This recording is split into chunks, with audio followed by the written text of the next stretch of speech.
প্রিয় দর্শক, আপনারা দেখছেন লালমনিরহাটে যে সদর ৩ আসনের জাতীয় সংসদ নির্বাচন ২০২৬ এর যে জামায়াতে ইসলামী, বাংলাদেশ জামায়াতে ইসলামীর যে আজকে নির্বাচনী প্রচারণার সর্বশেষ মিছিল থেকে কিন্তু আমরা আপনাদেরকে লালমনিরহাট থেকে সরাসরি যুক্ত হয়ে দেখানোর চেষ্টা করছি।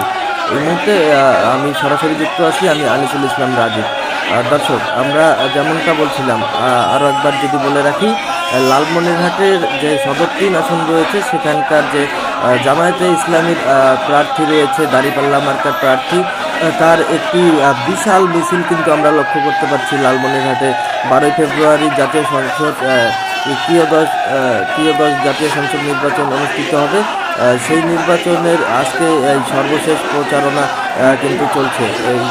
সেইখান থেকে এই প্রচারণার যে বাংলাদেশ জামায়াতে ইসলামীর পক্ষে যে বিশাল একটি মিছিল আমরা দেখতে পাচ্ছি, এবং সরাসরি লালমনিরহাট থেকে আমি আনিসুল ইসলাম রাজীব যুক্ত হয়ে আপনাদেরকে দেখানোর চেষ্টা করছি।